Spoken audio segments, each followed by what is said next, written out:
Before we step into the darkness, do one thing. Like this video. It may seem small, but it helps keep these stories alive. Subscribe, turn on the bell, and stay close, because you don't want to face what lurks in the unknown alone. And if you've lived through a real horror, tell your story in the comments. Who knows? It might just resurface here and haunt us all.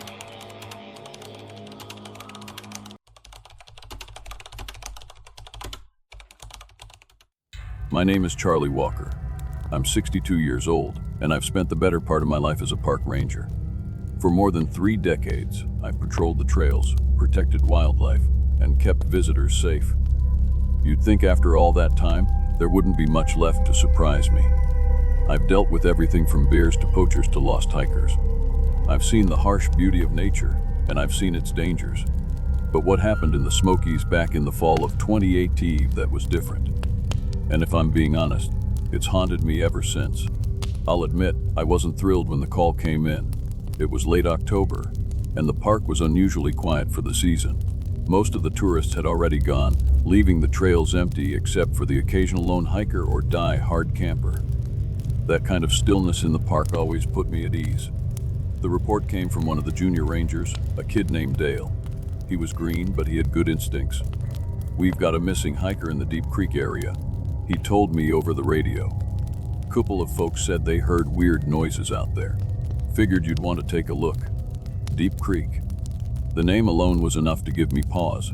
It was one of the more remote areas of the park, rarely visited and steeped in local folklore.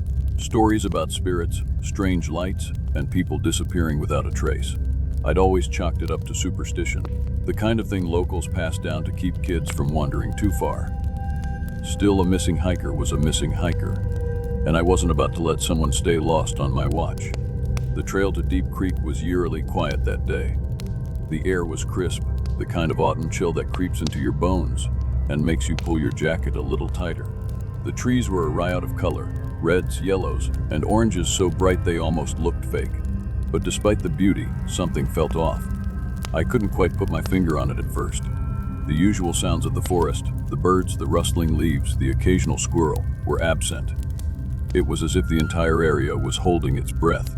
About an hour into the hike, I found the first sign, a backpack half buried in a pile of leaves, its straps torn and frayed. It didn't look like an animal attack, more like someone had yanked it off and tossed it aside in a hurry. I crouched down, sifting through its contents: a water bottle, a map, and a journal. The journal was damp, the ink smudged, but a few words stood out. "Something's following me, not an animal watching." I closed the journal, my stomach tightening. I told myself it was nothing.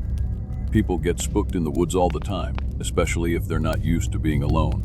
But as I stood up, I felt it, the unmistakable sensation of being watched. I pressed on, my senses on high alert. The deeper I went, the stranger things became. I found claw marks on the trunks of trees, deep and deliberate, like they'd been carved with a blade. The path itself seemed to shift, landmarks disappearing and reappearing in ways that didn't make sense. And then there was the sound. At first it was faint, just a low hum that I could barely hear over the crunch of my boots on the trail. But it grew louder, more distinct. It wasn't the wind, it was something else. A voice. It sounded distant, almost like it was calling my name.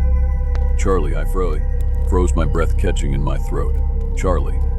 The voice was soft, almost sing-song, and completely wrong. It wasn't coming from any one direction. It seemed to echo all around me. "Who's there?"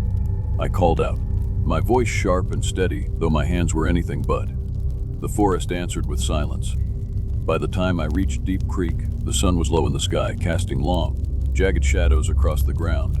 The water was still, the surface like glass, reflecting the fiery hues of the trees. But the beauty was lost on me. I couldn't shake the feeling that I wasn't alone. Every time I turned around, I thought I saw movement, just a flicker in the corner of my eye. But when I looked directly, there was nothing. And then I saw it. At the edge of the creek, partially obscured by the trees, stood a figure. It was tall, unnaturally tall, and its outline seemed to shimmer, like heat waves rising off asphalt. I took a step forward, my hand instinctively reaching for the radio on my belt. But the figure moved before I could call for help. It wasn't a step, exactly. It glided silent and smooth, disappearing into the trees like smoke. I didn't follow. Not yet. I should have turned back then and there. But I didn't. I told myself it was just a trick of the light, that my mind was playing games with me. But deep down I knew better. Something was out there, and it was waiting. If you've been listening this far, then you already know I was out there in the Smokies alone, trying to do my job, trying to make sense of the strange reports. But nothing could have prepared me for what came next. By the time I realized I wasn't alone, it was too late to turn back. This is the second part of my story. The first few hours of my hike had been quiet. Too quiet, now that I think about it. At the time, I chat up to the usual stillness of a remote trail, but as the day wore on, that silence started to feel wrong. By late afternoon, the sun was dipping low, casting long shadows across the forest floor. I'd reached a small clearing, just big enough to set up camp for the night. The air was crisp, and the colors of the leaves, deep reds and fiery oranges, were almost unnaturally vivid. If it weren't for the weight in my chest, it might have felt peaceful. I set up my tent quickly, my hands moving on autopilot. The faint, unnatural hum I'd heard earlier still lingered in the back of my mind. It was so faint, so subtle, I couldn't even be sure it was real.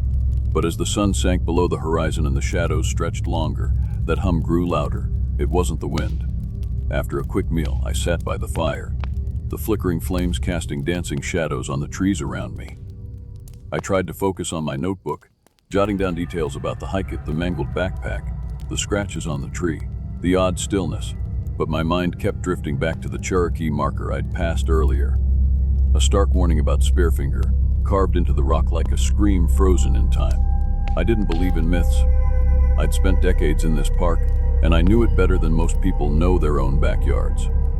But something about that marker, it unsettled me. A branch snapped in the distance, shattering the quiet. I froze, my pen hovering over the page. The sound had come from beyond the firelight, out in the thick forest where the darkness was absolute. Probably just a deer, I muttered to myself, trying to keep my voice steady. But then I heard it again. Another snap, closer this time. I stood, grabbing my flashlight and shining it toward the sound. The beam cut through the darkness, illuminating nothing but trees and underbrush. "Hello," I called out, my voice carrying through the still air. No response. I sat back down, trying to shake off the unease. But the moment I did, I heard something that made my blood run cold. A voice, faint and distant at first, but unmistakable. Charlie, it was my name, spoken in a tone so familiar it sent a shiver down my spine. It sounded like Mark, one of the junior rangers back at the station. But there was something off. "Mark," I called, standing again and gripping the flashlight tighter. The forest was silent, and then the voice came again, closer this time. "Charlie, help me." The words hung in the air, heavy and distorted like a recording played at the wrong speed. My heart was racing now, my mind scrambling for an explanation. Mark wasn't out here. I knew that. He'd been on a different shift, miles away from this part of the park. So who, or what, was calling my name? I tried to convince myself it was just the wind, or maybe even my imagination. But deep down, I knew better. I'd been in the wilderness long enough to know the difference between a trick of the mind and something real. The fire crackled behind me, but its warmth felt distant, like it was being swallowed by the encroaching cold. That's when I saw it. A shadow moved at the edge of the clearing, just outside the circle of light cast by the fire. It was tall, impossibly tall, and its shape flickered like smoke. "Who's there?" I demanded, my voice shaking despite my effort to sound calm. The shadow didn't answer. It just stood there watching. I shone my flashlight on it, but the beam seemed to pass right through, as if it wasn't solid, and then in a heartbeat it was gone. The rest of the night was a blur of fear and confusion. The whispers came and went, their words unintelligible but filled with malice. The shadow appeared and disappeared, always just at the edge of the firelight, as if it was testing me. I didn't sleep. How could I? By the time the first light of dawn began to creep through the trees, I was exhausted, both physically and mentally. I packed up my camp in a hurry, eager to put as much distance as possible between me and whatever was out there. But as I started back down the trail, I couldn't shake the feeling that I wasn't alone. The shadows followed me. I didn't see them, not directly, but I felt them. Every time I stopped to catch my breath or check my compass, I heard faint footsteps behind me. Every time I looked over my shoulder, I caught glimpses of movement in the corner of my eye. By midday, I was hopelessly lost. The trail markers I'd relied on for years were gone, replaced by unfamiliar terrain. My compass spun aimlessly, as if the forest itself was playing tricks on me, and then I heard it again. Charlie. This time, the voice was different. Softer. Almost sweet. It sounded like my wife. If you followed my story this far, I don't know whether to thank you or warn you to stop now. What happened that night wasn't just terrifying. It was the kind of fear that burrows deep into your bones, never letting go. I thought I knew the Smokies. I thought I understood this land and its stories. But that night I realized how little I truly knew. This is how it all ended. I don't remember falling asleep. I must have, because when I woke up, the fire was almost out, reduced to a faint glow of embers. The air was freezing, the kind of cold that stings your lungs with every breath. But that wasn't what woke me. It was the sound. A low rhythmic hum echoed through the forest, almost melodic but deeply unsettling. It seemed to come from everywhere and nowhere all at once. I sat up, my body tense, straining to pinpoint the source. And then I heard my name, Charlie. It wasn't a shout or a call, it was soft, almost playful, like someone teasing me from the shadows. I froze, every instinct screaming at me to stay still, to not make a sound. Charlie. It came again, closer this time, the voice unmistakably familiar. But there was something wrong with it. The cadence was off, the tone hollow, like someone mimicking my own voice back to me. I grabbed my flashlight, flicking it on. The beam cut through the darkness, illuminating the trees around my camp. There was nothing, just the mist, swirling unnaturally thick and heavy. And then, just beyond the edge of the light, I saw it. It stood still, half concealed by the fog. At first, I thought it was a person, tall, thin, humanoid. But as the light caught its figure, the details came into focus. Its skin was pale and mottled, almost stone-like, and one of its arms ended in a long, gleaming appendage. A knife-like finger that shimmered even in the dim light. Spearfinger. The creature tilted its head, its hollow eyes locking onto mine. My breath caught in my throat. It didn't move, but the air around it felt alive, heavy with malice. Charlie. It said again, but this time, the voice came from all directions, echoing through the forest. I took a step back, my boots crunching on the frosted leaves. The sound seemed to trigger something in the creature. It lunged forward faster than I thought possible, and I barely managed to dodge its reach. I ran. The forest was a blur of shadows and fog as I sprinted, my flashlight bouncing wildly in my hand. I could hear it behind me, its footsteps heavy and deliberate, each one sending vibrations through the ground. Charlie, stop running, the voice called, twisted and mocking. Branches clawed at my face and arms as I pushed deeper into the woods. My mind raced, trying to remember anything I'd read about Spearfinger, the Cherokee stories. What did they say? How did they stop it? And then I remembered obsidian. Spearfinger's stone, like body, was impervious to most weapons, but obsidian, a sharp volcanic glass, could pierce it.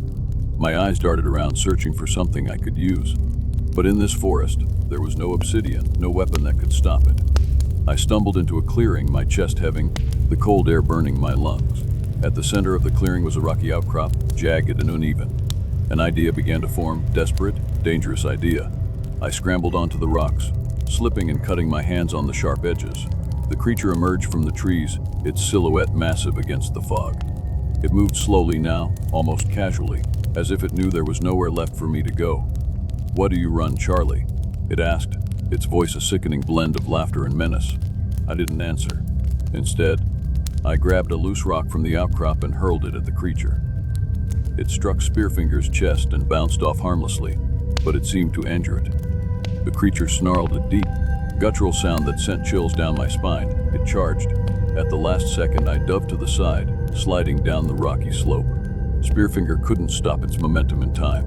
It collided with the jagged rocks, the impact shaking the ground.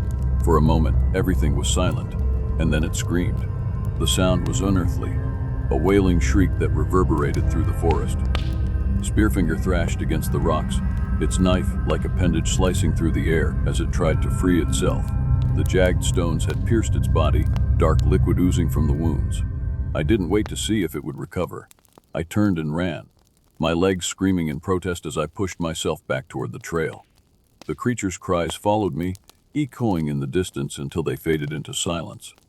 By the time I reached the ranger station, the first light of dawn was breaking over the mountains. I collapsed onto the steps, my body trembling with exhaustion. My colleagues found me there hours later, battered and incoherent. I tried to explain what had happened, but the words felt hollow, absurd even to my own ears. They didn't believe me, of course. They said it was the stress, the isolation, maybe a bear attack that left me shaken. But I know what I saw. Weeks later, I retired. I thought leaving the park would give me peace, but the shadows followed me. On quiet nights, I hear whispers outside my window, soft and teasing. Sometimes, I catch glimpses of movement in the corner.